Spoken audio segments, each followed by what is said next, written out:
All right, welcome back. Pittsburgh CW. It's the Ireland Contracting Nightly Sports Call. Borders and Borders Hotline. Bob Pompeani, Ron Cook with you until 11 o'clock at 412-575-2600. Andy Ruffalo on Twitter says 92 is a fringe Hall of Famer. Leaving the Steelers doesn't hurt him. Glad he didn't get the ring in New England. You know, that's not the kind of ending you want, but I think, like we've seen in other instances, as time goes on, Ron, these sort of things just kind of work themselves out. You forget about it. There are a lot of ways that careers end, and you look at it at the time and say, well, you don't like that. But at the end of the day, time takes care of that. Well, I mean, Harrison has even brought up the ultimate name. Is Franco Harris not maybe the most popular Steeler? I think he's in the top 3 or 4. He left here under bad terms, a contract dispute. He was cut. Everybody was sick about it, and now he's back in town, has been back in town since he retired, and I don't know that there's a more popular player from the 70s. All right, let's go out to the lines. We got Mark in Garfield. Hello, Mark. How are you? Welcome to the Sports Call. Good, gentlemen. How are you? Good. One question, Bob. Maybe you guys can help me.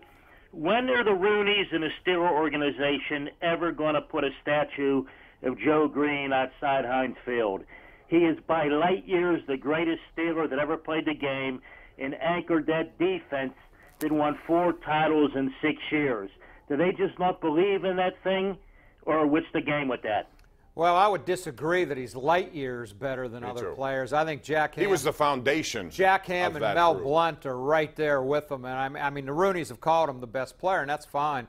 I'm not going to say he's a whole lot better than Ham and Mel Blount were, but they don't, you know, there's a statue of the Chief outside, right? I just don't know. That's pretty much it. And that's pretty much it for that. So maybe one day, you know, now they have this Hall of Honor, and you know he's certainly involved with that, but. I don't know if there will ever be a statue. You could certainly argue for it.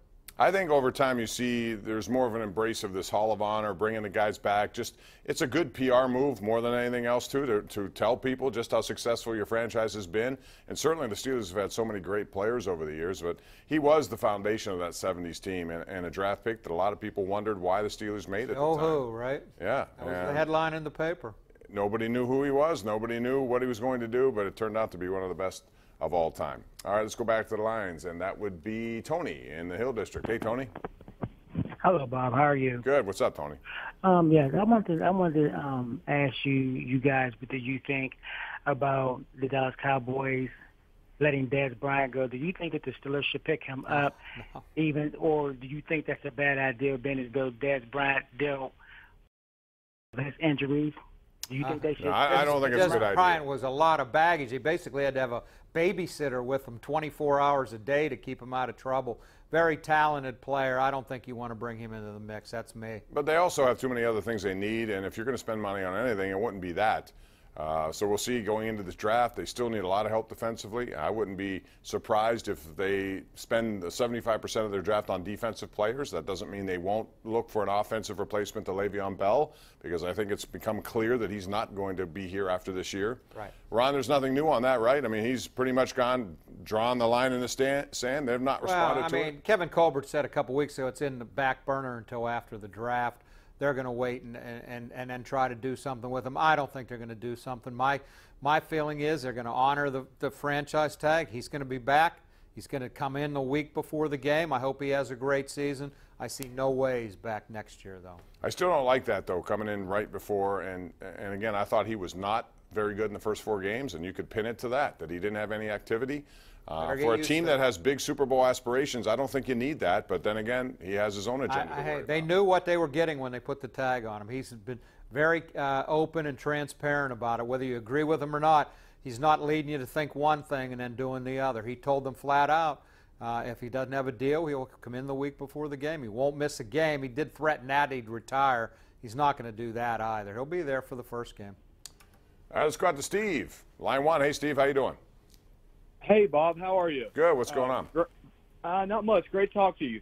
Hey, I'm a Tennessee alum. I'm here in Pennsylvania, Central PA in Huntington with my dad. He's just done 10 months in a rehab facility after a stroke. So if you could give him a shout out, that'd be great. Get well soon. I'm glad he's on his feet and getting back on the track. Yeah, so to my sports question, like I said, as a Tennessee alum, I wanted to see if you had a long-term prognosis for Dobbs, kind of what the expectations and what you might think out, and then maybe Cam Sutton update as well. Yeah, Cam Sutton's a guy they're going to count on. He has to give them some depth. Thanks very much for the call, and the best to your father. As far as Dobbs, I don't know what Dobbs is. I think he's here. I don't expect him to play. He's not even ahead of Landry Jones at this point. We saw a little bit run of him in the preseason last year, but he was erratic. So, as you would expect a young guy. I don't think he's their long-range answer. I think they really are counting on Cam Sutton. I wouldn't be surprised if he starts. Yeah, Artie Burns kind of dipped off as the season went on, which is why I still think they need to draft yet another cornerback at some point. I do. I think depth is not a bad thing to have in that department. We're due for a break. We have John, we have James coming up next right here live on Pittsburgh's CW.